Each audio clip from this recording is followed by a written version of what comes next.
साड़ी बांट दी, कथा में साड़ी बांट दी। अरे राजेंद्र साहब, साड़ियां हम हर साल बांटते हैं, इसी साल नहीं बांटी प्रदीप मिश्रा के उसमें। पिछले साल बागेश्वर धाम आए थे तब भी कलश यात्रा निकली। उसके पहले जब कनकेश्वरी आई, नंदा जी के पार्थिव शिवलिंग निकले थे, तब भी हमने ऐसे ही साड़ियां बांटी थी।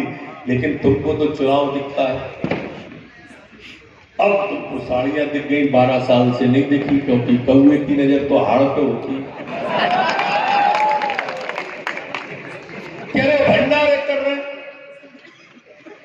हाँ कर रहे, बुराई मत कर, बराबरी कर, बराबरी कर। मैंने भंडारा किया, तू कर दे।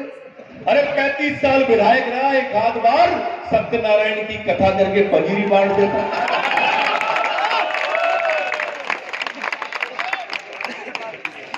35 साल विधायक रहा, पर कभी किसी को पंजीरी नहीं खवाई।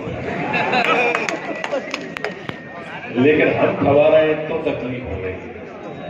ऐसा क्यों रहा है भाई साहब? क्यों हो रहा है?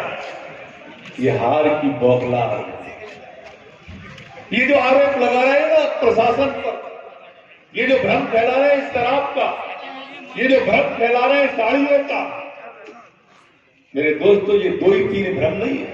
सामने 35 दुकान वाले हैं, हमारे कितनी 27 दुकान है।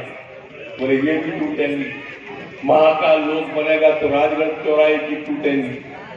ये नरोत्तम मिश्रा है, इसने एक घर 15 साल में नहीं उजाड़ा। जितने भी है बसाए हैं, कॉलोनियां बता दी, एक उजाड़ने का नहीं कर सकते एक का। ये जो आपको चौड़ी जगह दिख रही है ना, ये भी आप उन दुकानदारों से जाके पूछ लो, एक एक को 3-3 दुकान दी है, 3-3 दुकान, 3-3 दुकान दी है। घर के अंदर रहने वाले जो लोग थे, अतिक्रमणकारक थे, मोदी नगर बसा दिया, दूसरे नगर बसा दिए, किसी एक को हमने बेघर नहीं होने दिया। ये नरोत्तम है, दोस्तों जान दे देगा आपके लिए, पर आपको बेघर नहीं होने देगा। मैं आपको विश्वास दिलाता हूं दतिया वालों, मैं किसी की आंख में आंसू देख ही नहीं सकता। मैं अपना सर्वस्व उतारता हूं आपके लिए। मुझे आपने बहुत प्रेम दिया है, मैंने इसलिए अपने भाषण की शुरुआत आपके चरणों में शीश नवा के की। माई के चरणों में शीश नवा के आया था और आपके चरणों में हाजिर हो गया।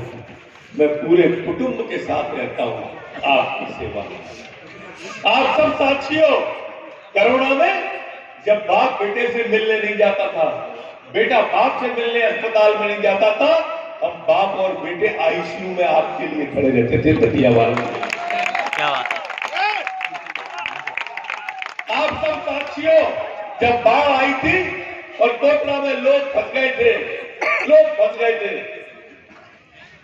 परिवार के लोग छोड़ के चले गए तो लौट के नहीं आए, गांव के लोग छोड़ के चले गए तो लौट के नहीं आए। लोगों को वो 9 लोग थे, कब मरने वाले हैं सामने साक्षात मौत दिखाई दे रही थी, यमराज दिखाई दे रहे थे, घबराहट थी। तब मैं पानी को चीरता हुआ गया था उनको बचाने के लिए। हेलीकॉप्टर पर लिपटा हुआ आपने मुझे देखा होगा, उनको बचाने अपनी जान दतिया वालों आपके लिए लगाता हूं। ऐसी बातों को आप सोचना भी मत कि मैं कभी किसी को उजाड़ सकता हूं। ये भाव जो फैलाएगा, ये लगातार फैलाएगा। मुझे ध्यान है 2 चुनाव पहले दतिया की दुकानों का जो बड़ा बाजार है, इस पर रात में क्रॉस के निशान लगा दिए गए। दुकानों के बाहर क्रॉस के निशान लाल पट्टी के लगा दिए गए। क्यों? बोले इनको बुलडोजर चलवाएगा, ये तो बाजार चौड़ा किया जाएगा। अरे क्या हथकंडे अपनाते हो राजनीति में यार। 35 साल तुमने राज किया है, तुम अपना विकास गिनाओ। 15 साल मैंने किया है, मैं अपना विकास गिनाऊं। अरे छोड़ दो, जनता पे जो पसंद आएगा उसको बटन दबा देगी। ये ओछे हथकंडे अपनाना छोड़ो। ये क्या ओछे शंभू तिवारी जी थे, जब विधायक बने, बोले उनका एक गंगा में मकान, एक भोपाल में मकान खरीद लिया, और ऐसे कर करके उस संत को इतना बदनाम कर दिया था। और चुनाव लड़ने के लिए दतिया की जनता भली भार जानती है कि किस तरह से ये छल और फरेब और प्रपंच गांव-गांव में फैलाने, यही काम 2 दिन इनके पास, और यही काम मैं आपको दे रहा हूं कि इस मायावी से कालनेमी से बचाना है। इसके छल भरे में मत आ जाना आप कहीं। अगर ये छल भरे इस तरह से करेगा तो बड़ी दिक्कत आएगी। इसलिए मैं आप सबसे कह रहा था,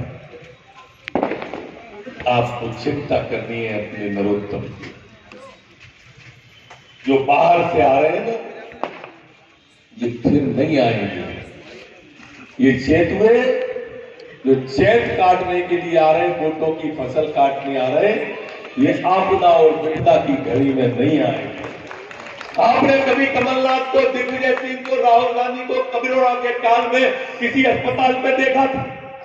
याद है किसी कांग्रेसी में देखा था? कहीं गेहूं या अनाज बांटते कोरोना के काल में देखा था? अरे किस मुंह से आ रहे हो यार वोट मांगने, बताओ तो। ये बताने को राजी नहीं है, पर मैं रावण हूं, मैं राक्षस। एक बात बताओ, मैं रावण और राक्षस हूं तो आखिर हूं तो चुना हुआ प्रतिनिधि। क्या ये दतिया का अपमान नहीं है? कमलनाथ समझो जरा बात को। तुमने दतिया की जनता को गुलाम कहा, 2 दिन तक हेलीकॉप्टर नहीं उड़ पाया दतिया से।